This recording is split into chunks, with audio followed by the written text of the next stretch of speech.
नमस्कार दोस्तों, आज की इस खास चर्चा में बिना वक्त गवाए सीधे मुद्दे पर आते हैं। तमिलनाडु की राजनीति में हाल ही में जो एक जबरदस्त राजनीतिक भूकंप आया है ना, आज हम उसी का पूरा विश्लेषण करने वाले हैं। हम उस सोची समझी एकदम पक्की रणनीति को डिकोड करेंगे जिसने सुपरस्टार विजय को इतनी शानदार जीत दिलाई। यकीन मानिए, ये कोई आम जीत नहीं है, बल्कि संगठन और गजब के धैर्य की एक मास्टर क्लास है। अक्सर होता क्या है, जब भी कोई हारता है तो एक बड़ा ही आसान सा बहाना बना दिया जाता है कि अरे विजय के तो करोड़ों फैंस हैं इसलिए वो जीत गए। लेकिन जरा रुकिए, जो लोग मान रहे हैं और जो असल सच्चाई है उसमें जमीन आसमान का फर्क है। सच तो ये है कि ये जीत कोई रातों रात नहीं मिली है, और ना ही सिर्फ स्टारडम के दम पर। इसके पीछे पूरे 16 साल की एक ऐसी छुपी हुई खामोश योजना थी जिस पर एकदम बारीकी से काम चल रहा था। अब यह समझना बहुत जरूरी हो जाता है कि आखिर सिर्फ फिल्मों में हिट होने से चुनाव क्यों नहीं जीते जाते। जरा 1977 से लेके अब तक के दिग्गजों के सफर पर नजर डालिए। शिवाजी गणेशन, कमल हासन और रजनीकांत, ये इतने बड़े नाम हैं, लेकिन सब के सब राजनीति में आए और हार गए। डीएमके और एआईएडीएमके का किला इतना मजबूत था ना कि इन सुपरस्टार्स के करोड़ों चाहने वाले भी उस किले को भेद नहीं पाए। तो फिर सवाल उठता है, विजय ने ऐसा क्या चमत्कार कर दिया जो रजनीकांत जैसे दिग्गज भी नहीं कर पाए। चलिए इस पूरी योजना के टाइमलाइन को समझते हैं। ये कोई 1-2 साल में रातों रात बनी पार्टी का नतीजा बिल्कुल नहीं था। ये तो एक बहुत ही लंबा खेल था। कहानी शुरू होती है 2009 से, फिर आता है 2021 जब एक बहुत ही खामोश सा सीक्रेट परीक्षण किया जाता है, और फाइनली 2024 में जाके आधिकारिक लॉन्च होता है। मतलब ये कोई जल्दबाजी में लिया गया फैसला नहीं था, बल्कि एक लंबे समय तक चलने वाला बहुत ही धीरज के साथ किया गया ऑपरेशन था। अब इस 2009 वाले हिस्से को थोड़ा और करीब से देखते हैं। एक आंकड़ा है 85,000, जी हां 85,000। ये कोई छोटा नंबर नहीं है। पूरे तमिलनाडु में विजय की 85,000 दीवाने टोलियां यानी उनके फैन क्लब्स थे। और पता है, यही वो जमीनी फौज थी जिसे 2009 से ही चुपचाप संगठित किया जा रहा था। जरा सोच कर देखिए जमीन पर किस लेवल की तैयारी चल रही थी। और फिर इन फैन क्लब्स को एक नया नाम दे दिया गया, विजय मक्कल उक्कम, जिसका मतलब है विजय जनता आंदोलन।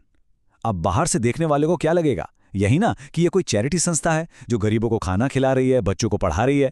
लेकिन असल खेल तो पर्दे के पीछे चल रहा था। भलाई के इस मुखौटे के पीछे गांव-गांव में एक विशाल राजनीतिक जाल बिछाया जा रहा था। और सबसे कमाल की बात यह है कि स्थापित पार्टियों की नाक के नीचे ये सब हो रहा था और किसी को भनक तक नहीं लगी।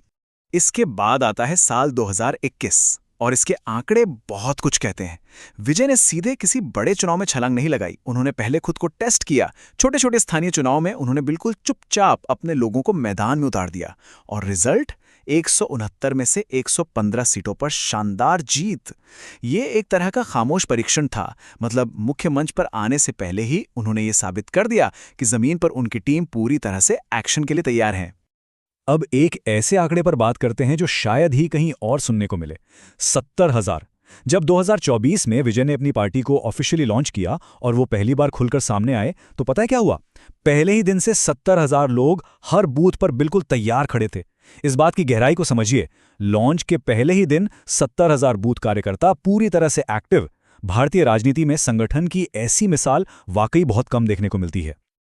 और यही इस पूरे विश्लेषण का सबसे टर्निंग पॉइंट है। याद है जब रजनीकांत जैसे पिछले सुपरस्टार्स राजनीति में आए थे, उनके पास क्या था? सिर्फ फैंस। लेकिन विजय का मामला एकदम अलग था। विजय के पास सिर्फ चिल्लाने वाले फैंस नहीं थे, उनके पास एक पूरी तरह से तैयार, एकदम अनुशासित राजनीतिक सेना थी। और सच कहा जाए तो यही वो सबसे बड़ा अंतर था जिसने इस बार पूरे के पूरे चुनावी नतीजों को पलट कर रख दिया। चलिए अब चुनाव प्रचार की बात करते हैं, जो कि बहुत ही अलग और अनोखा था। इसमें 3 बड़ी रणनीतियां थीं। पहला, दूर दराज के गांवों में उन्होंने अपने हमशक्ल या बॉडी डबल्स भेज दिए ताकि एक भ्रम पैदा हो कि विजय खुद लोगों से मिलने आए हैं। दूसरा, सीटी बजाना उनकी एक इतनी तगड़ी पहचान बन गई कि पूछिए मत। और तीसरा, सबसे अचूक हथियार, सबसे बड़े बलिदान यानी अपनी कुर्बानी की कहानी बुनना। उस कुर्बानी वाली कहानी में एक लाइन थी जो हर भाषण में गूंजती थी, मैंने अपनी चमकती दुनिया छोड़ी है सिर्फ आपके लिए। अब देखिए, ये सिर्फ एक लाइन नहीं थी, ये एक बहुत ही तगड़ा मनोवैज्ञानिक हथियार था। ये बात सीधे लोगों के दिलों में जाकर लगी, क्योंकि ये कोई घिसा-पिटा राजनीतिक बयान नहीं था, बल्कि एक पर्सनल कुर्बानी लग रही थी। और राजनीति में भावनाओं और कुर्बानी से बड़ा कनेक्ट शायद ही कोई और होता है। इसके बाद शुरू होती है असली जंग, वादों और सुविधाओं की जंग। विजय ने पूरा का पूरा नैरेटिव अपने कंट्रोल में ले लिया। उन्होंने ऐलान किया कि वो महिलाओं को हर महीने 2,500 रुपए देंगे। अब इसका असर यह हुआ कि जो स्थापित पार्टी डीएमके थी, वो इस कदर दबाव में आ गई कि उन्हें भी आनन फानन में अपनी तरफ से पैसे देने का ऐलान करना पड़ा। जो पहले वादा करता है ना, वो दूसरों को अपने इशारों पर नचाता है। और यहां पूरा गेम विजय के हाथों में आ चुका था। अब तक हमने विजय की मास्टर प्लानिंग देखी, लेकिन बाकी स्थापित पार्टियों का क्या हाल था? अगर बिल्कुल निष्पक्ष होकर देखें तो एक तरफ एआईडीएमके थी, जो आपसी गुटबाजी और अंदरूनी लड़ाई में ही उलझकर टूट रही थी, और दूसरी तरफ डीएमके थी।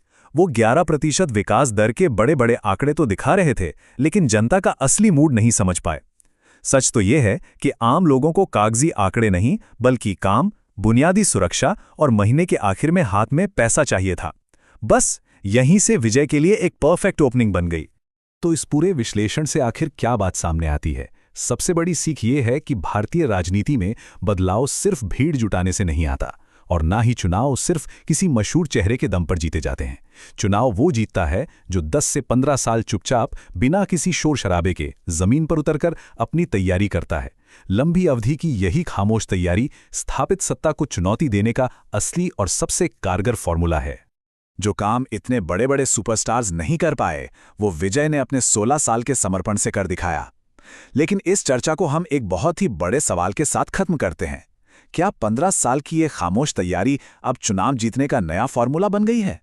और क्या राष्ट्रीय स्तर के खिलाड़ी जैसे कांग्रेस पार्टी और राहुल गांधी इस तरह की रणनीति को जमीन पर उतार पाएंगे? ये वाकई गहराई से सोचने वाली बात है। आज के इस राजनीतिक विश्लेषण में बस इतना ही। इस सवाल पर विचार जरूर कीजिएगा।